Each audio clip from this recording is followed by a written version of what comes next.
Isaac Newton nació el 4 de enero de 1642 en una pequeña aldea de Inglaterra, en el seno de una familia campesina. Su padre murió antes de que él naciera, dejándolo solo junto a su madre. Poco tiempo después de nacer, su madre se casa con un hombre de solvencia económica y se ve obligada a dejar al pequeño Isaac bajo el cuidado de sus abuelos. Este hecho marcó su infancia, ya que se crió prácticamente sin padres y sin mucho afecto por parte de sus abuelos. Tras 10 años y nuevamente viuda, la madre de Newton volvió al pueblo, en donde dio a Newton la inesperada noticia de tener 3 medios hermanos, algo que Isaac no tomó con alegría. Con el apoyo económico que su madre heredó, Newton se muda a casa de un amigo de la familia en otro pueblo, para poder asistir al colegio, en donde comenzó su pasión por el estudio y la invención. El pequeño Isaac era descrito como un niño introvertido, tímido y hasta cierto punto un tanto arrogante. Al terminar el colegio, Isaac regresa a la granja de la familia, en donde su madre lo pone a cargo de los terrenos y el desarrollo del campo. Esta idea no agradó mucho a Newton, sin embargo, terminó por aceptarlo. Pese a esto, y tras muchos incidentes por parte de la mente distraída y divagante del joven Isaac, es que su madre decide que sería mejor si continuara con sus estudios. Y es así, tras meses de preparación y con la influencia de su tío William, exalumno de Cambridge, que el joven Newton ingresa en junio de 1661, a los 18 años, al Trinity College de Cambridge. Es aquí donde de forma autodidacta y ajeno a los estudios universitarios, Newton comienza a empaparse de todas las matemáticas conocidas hasta el momento.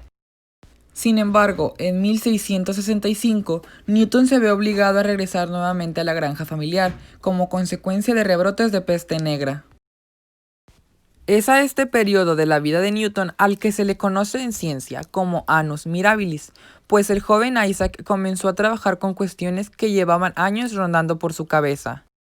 Durante este confinamiento trabaja y aplica todo lo aprendido en sus años de estudio, y fruto de su excelencia como matemático y experimentador, crearía el cálculo integral y diferencial, daría con la teoría de los colores y con la ley de la gravitación universal. Todo esto con tan solo 23 años. Es precisamente de este periodo, entre los años 1665 y 1666, de donde proviene la tan famosa anécdota de la manzana, promovida por el mismo Isaac durante su vejez. Pese a esto, son muchos los que dudan de la veracidad de este evento. Sea como fuere, es innegable el avance científico atribuido a este momento. Aun cuando sus descubrimientos eran notables, su personalidad cerrada y sus inseguridades lo obligarían a mantener su trabajo solo para él por muchos años. Tras la peste, Isaac regresa a Cambridge con un puesto de catedrático, lugar que mantuvo por poco más de 28 años. No es sino hasta años más tarde, en 1686, y con la intervención de Edmund Halley, que Newton publica algunos de los resultados de sus investigaciones en un compilado conocido como Principia. De una manera general, su vida estuvo llena de discusiones con científicos, investigaciones en distintas ramas como la alquimia, la teología, la astrología, entre otras. Ostentó varios cargos dentro de la Royal Society y la Casa de la Moneda. Fue un hombre de carácter duro, envuelto en sí mismo, exigente y comprometido con su trabajo. Sir Isaac Newton muere el 31 de marzo de 1727, en Londres, Inglaterra. Sus restos descansan en la abadía de Westminster, en Londres. Ahora que sabemos quién fue Isaac Newton, veamos de qué trata la primera ley de Newton. Un día, después de la clase de mecánica, los alumnos de física se preguntaron: Chicas, ¿conocen las leyes de Newton? alguna vez las escuché en la secundaria. Sí, hablan sobre el movimiento. Sí, busquemos en estos libros. Busquemos acerca de la primera ley de Newton. Los alumnos encontraron un libro muy interesante. Veamos qué aprendieron.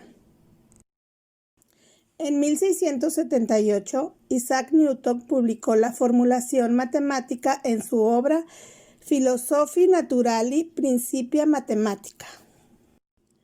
¿Cómo es que los objetos se mueven?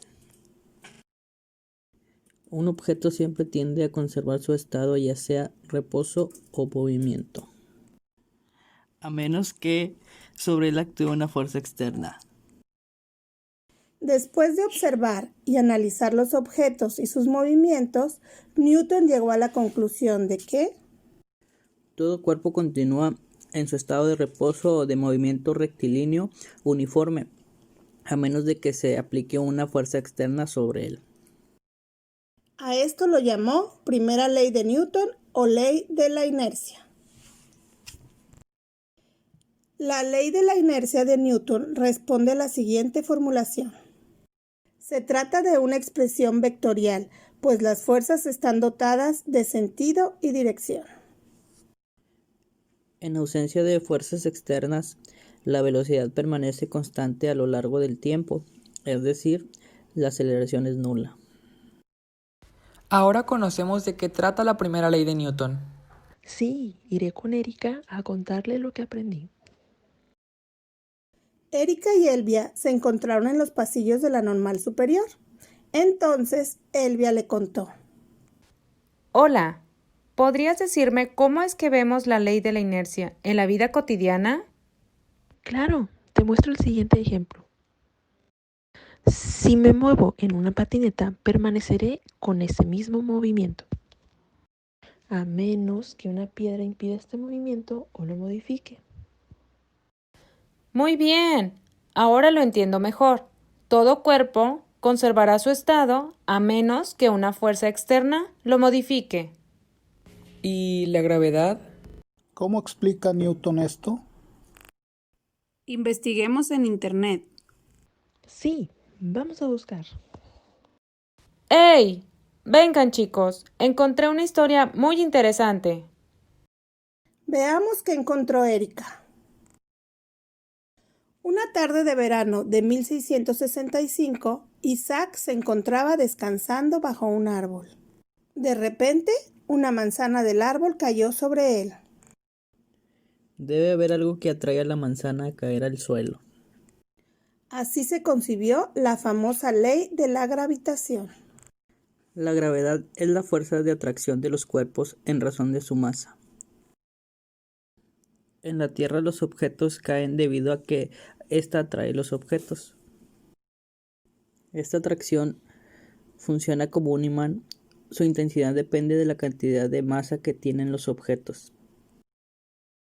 Entonces, para calcular la fuerza de atracción, se utiliza la constante de... El valor de la constante de gravitación universal es 6.67 por 10 a la menos 11 metros cúbicos sobre segundos cuadrados por kilogramos.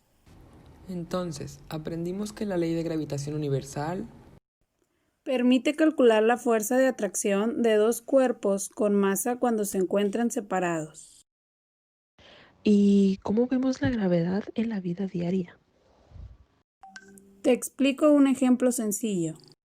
Si arrojamos un objeto al cielo, volará en línea recta hasta sufrir una pérdida de aceleración debido a la fuerza de gravedad. Curvando su trayectoria, el objeto caerá y dejará de moverse. Todo esto aprendieron los alumnos de física sobre Isaac Newton.